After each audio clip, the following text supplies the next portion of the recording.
Yo, what's going on? It's Illusive here, and today I'll be showing you guys my 2004 Honda CBR 600RR.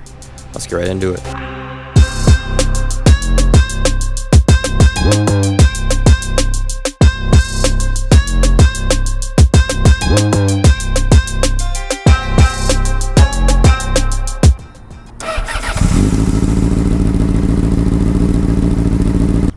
So I bought this bike Thursday. I think it was like the last Thursday of May.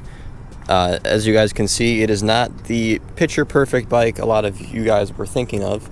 It's been dropped multiple times, not by me, thankfully. I've only dropped it once, and it was in the driveway. So this is all not for me. But like I said, it's been dropped before. I got a very good deal on it. I will talk about that a little bit later.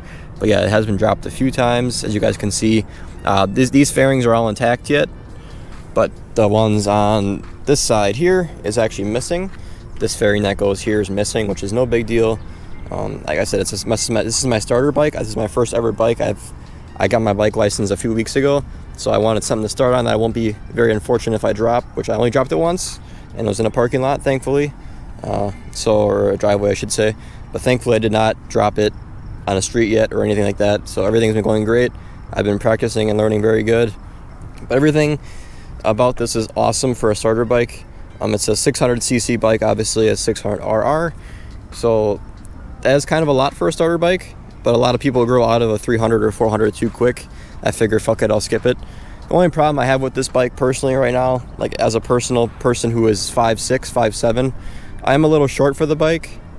I do have enough, I am able to obviously be up enough, and I'll show you my balance and stuff, but like I said, I am a little short for the bike. I might lower it maybe a few inches or something, if that, but as of right now, it's been running great. There are only a minute amount of problems. The only problems I've had so far are minute to what you would expect from when I paid for it. So as of right now, the only real problem is the ignition sometimes sticks. So if I take the key out, there's a lettering on here. It's got to go a certain way. Otherwise, the key doesn't like to go in sometimes, and it doesn't go in.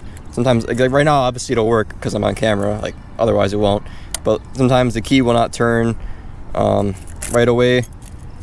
It's like this way, if I put it in the opposite way, it doesn't want to turn over or anything. So I'm getting a new ignition today. It just came in the mail. I'll be putting that in too. So like, of course, now it'll start right away. It won't start, but it'll turn over right away to the on position. But like before, I had problems with that. But it's not really a big deal because you start your bike with this ignition switch instead of this one. So it's not really a huge deal, but it's something you would think about later on. And then the other problem I have is the kickstand here. As you guys can see, I'm on asphalt right now, and my kickstand is like a fucking pirate's leg. Oh my god, it's stuck in the asphalt here. If I keep it in asphalt too long, it just sinks until eventually the bike might fall. So I'm gonna be ordering a new kickstand once I lower the bike. That is kind of the plan. But as of right now, I gotta put like a plate underneath my kickstand, that way it doesn't put holes in the asphalt at work, which is not really a big deal, but like I said, for the amount of money I paid for it, you'll be surprised. And then other problems I have, the front shock here is leaking. This one right here, the left one, it's not leaking like ridiculous. It's probably all leaked out already by now. It down the driveway a little bit, but the right shock is good. The left one is leaking, so I'm gonna get that repaired. I'm gonna take it off and probably send it to a motor shop around me, hopefully, to get it fixed. Yeah, but like I said, it doesn't really take bumps too terrible. In the beginning, it was really smooth, but now as the fluid's leaking out of that strut, the bumps are a little bit more noticeable and a little bit less easy on the back and the butt and everything else that goes in between. So other thing that's missing on the bike is the turn signals. I'm guessing because they dropped them on them and they broke them. They're missing on both sides. So they are missing on both sides, which isn't really a big deal because you can barely see them when you're facing forward anyway. Just an aesthetic thing, personally. So that is missing. Other things that are missing, not really much. The decals, some of the decals are missing, which is not, like I said, I didn't buy this bike for looks. I bought it to practice on and have some fun with. But yes, it is a 600RR. It has the Jardine RT1 exhaust, which is actually really nice for the price point. It's like $400 for the slip-on. I didn't pay for it. I bought it with the bike, so everything is stock. I think it's a stock header and everything, but the slip-on is a super nice addition. It just makes it so much more fun. like I said, this bike has its own cosmetic damage. This is held on by zip ties currently, not by me. And this is all scratched up here. Like I said, the bike has scratches all around. And the more you look at it, I won't say the worse it gets, but the more you look at it, the more you'll find. Also, this mirror here fell off on me. So short story, I was at a intersection trying to adjust my mirror, and the mirror just fell in my hand. So I had to electrical tape it. It sticks on here and it works just as it needs to. Like I said, I'm not trying to spend a fuck ton of money on this bike. Something for fun, the daily to work and stuff, and to have some fun with buddies. But yeah, the mirror still works. You can barely tell. Yeah, I'm just kidding. You can totally tell. But yeah, it's electrical taped. That way it doesn't fall off again. But it's been sticking up so far. So, and then other problems, other things to tell you about. If you ever owned a bike, I guess a crotch rocket in general, you notice these handlebars are pretty upright. The guy who I bought it from put on dirt bike bars, which are pretty much, so instead of the handlebars being down here, they're raised up a little bit, which helps with, I guess, with wrist problems and stuff. And if you have, I don't know, it's just a more comfortable ride, he said. I've never ridden a bike that had the handles down here, so I cannot say for sure if it's better or not. My brother drove it home for me the first day. He said he wasn't really a big fan of the bars, which I guess it's all personal taste at that point. Everything works as it should. Everything shifts great. I've never had a problem shifting yet. Only other problem, I don't know if it's really a problem, but only other thing I noticed when we bought it, there is a switch here, which is on the fairing, which is aftermarket.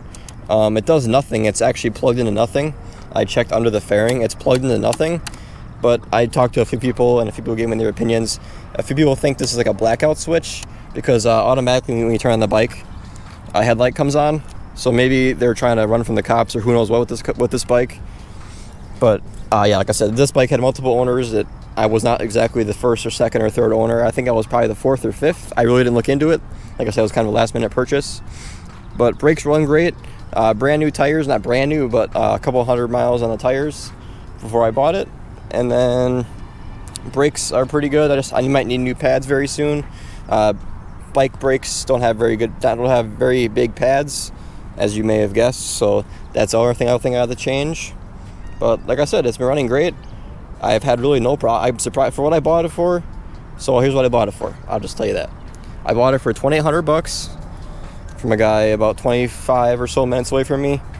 He was super cool about it. He kept it for me, and then we got it home. So everything worked as it should. So I was super surprised, especially for the price point, because most of these bikes go for about $5,000 or $6,000. But this bike does have a lot of miles. I'll show you guys right now. The reason why I got it for a little cheaper.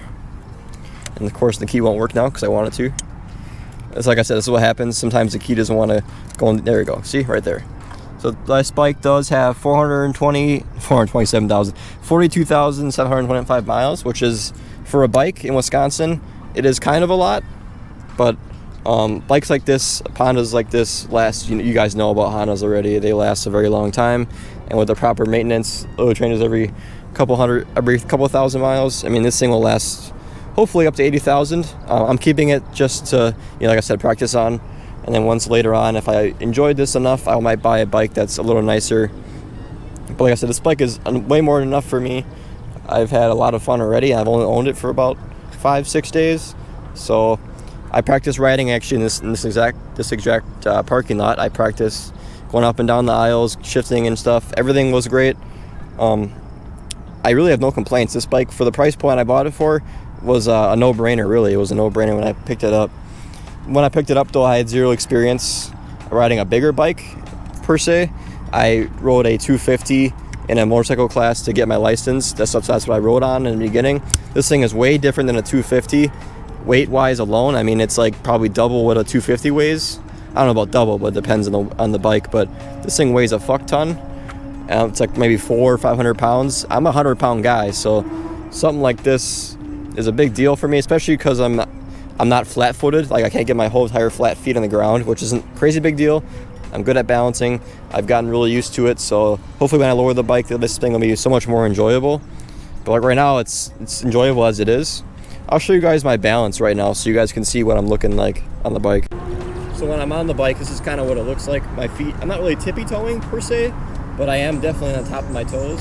I guess it's tippy-toeing, huh? But I do have a good amount of room, especially if I lean to one side. Kickstands here, but if I lean to one side, I have a lot more control in the bike. It's just something to get used to as a short guy. I'm only 5'6", 5'7". If I was about, I don't know, 6 foot, this would be a way more comfortable bike. But the guy I bought it from was like 6'2", so he could, what the fuck was that? He could easily flat foot it. Me, not so much. So, like I said, I might lower it. I'm not looking to spend a crazy ton of money on this bike. I said car. On this bike. It's supposed to fall because it's going through the asphalt. That's the other thing. I gotta get a new kickstand before it falls. Because as you guys can see here, it goes like right through the fucking asphalt. And that's just because the kickstand is just way too fucked up. I don't know what happened. I bought it like this, so I have no idea. But as of future things for the bike, it does have a rear dampening already on it, which I was told from a friend. So that's a rear dampener right there. Don't know what the hell that is or what it does, but it's a dampener for the rear. Other things I'm going to be putting on, there is supposed to be a cover here, because right here, this is where your foot sits, right here on the shift lever here. So there is a cover that goes here to protect, I don't know if it's protectively you or the bike from anything going inside of there. So it's called a sprocket cover. I do have that. I'm going to be putting it on very soon once I get the bolts for it, because it does not come with the bolts. Of course, why would it? And then other things I would be doing, obviously I told you about the front strut. I got to get not really replaced. I might replace it, might just send it in to get the seals redone. I don't know how much it's going to cost. It'll depend on how much it costs. But other things, I'm going to keep it, the fairings as they are, because if I drop it again and I buy new fairings, I'll be really upset. So I'm going to keep the fairings as they are. It's about 600 or 700 or so to get brand new fairings for the entire bike. So if I really wanted to, I could order new fairings. But as I said, this is my first bike, and I'm going to end up dropping it, I think, at least 1 or 2 more good times. So I want to, not waste the money and just keep it as it is. It's not really a show bike per se anyway. So yeah, other things I said though, lowering the bike, hopefully just a couple inches, maybe 2 or 3 inches. That would be almost ideal, because then that would put me almost flat-footed and then make me a lot more confident on the bike. But I don't need to lower it. I just need to get over it pretty much. But everything works. I'll show you guys the turn signal it came with. So this bike usually has a turn signal that gets mounted here and here on a bracket, but he removed that and then installed this. It's an LED, sequential LED lights and stuff. Let me flip that left one on. That's what it looks like. It's kind of dumb in daytime because you can't really see it, but at nighttime you can really see it, so that's good. And the brake lights all work. I checked that for sure because that was an important thing for me to make sure that people know I'm braking. But the thing I noticed with bikes compared to cars, there is a lot of engine braking done on bikes compared to cars. Like the second you let off that throttle, you're going down 5-10 miles an hour almost instantly. So a lot of things I've noticed coming from a car to a bike is there's a lot of engine braking. So is that bad? No, it just means you have less wear on your brakes, which isn't really my biggest deal, but whatever. So that's what I also have noticed. So you don't do a crazy ton of braking unless it's an emergency brake, but then so like I said, this is my 2004 Honda CBR 600RR. It's super fun. It kind of ruined cars for me because this thing it has so much torque so quick. It just ruins cars because you can step on the accelerator, not step on it, but you can hit the accelerator and you're already going 40, 50 miles an hour just as it is. So like I said, it's a big responsibility. You got to be careful out there. A lot of idiot drivers. I've only encountered one so far, so make sure you guys be careful out there. It is a lot of idiots if you guys do ride bikes. I took a class a few weeks ago. It was almost actually a month ago now, but I learned in the class. I kind of took the class to see if I wanted a bike or not, and it kind of interested me, so I got one, and then here it is. Other thing I spent money on is I have to insure this bike, obviously, in the state of Wisconsin. So I'm paying, I think, $650 a year for liability, which is kind of high.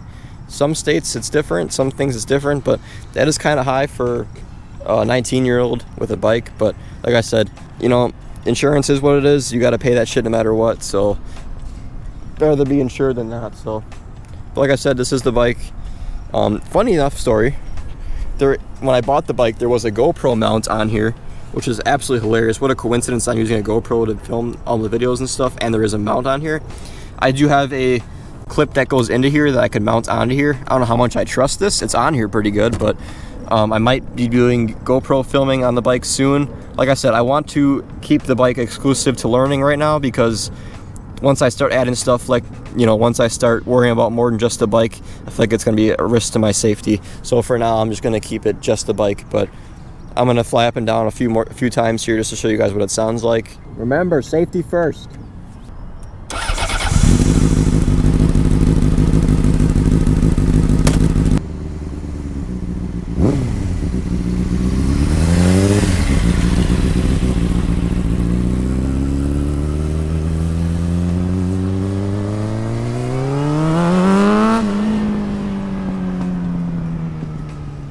So that is the bike. Hope you guys did like it. Like I said, for the price point, I really couldn't go wrong, because if you find these things for 5 or 6 grand on Marketplace, usually is what I was finding them for. So for 2,800 bucks, I feel like this thing is a blast and a great starter bike. So I hope you guys enjoyed. Hopefully you guys, if any of you are interested in getting a bike, just do it. Just send it. If you feel comfortable, just send it. Just get it like I did. So thank you guys for watching, and I'll see you guys in the next one. Peace.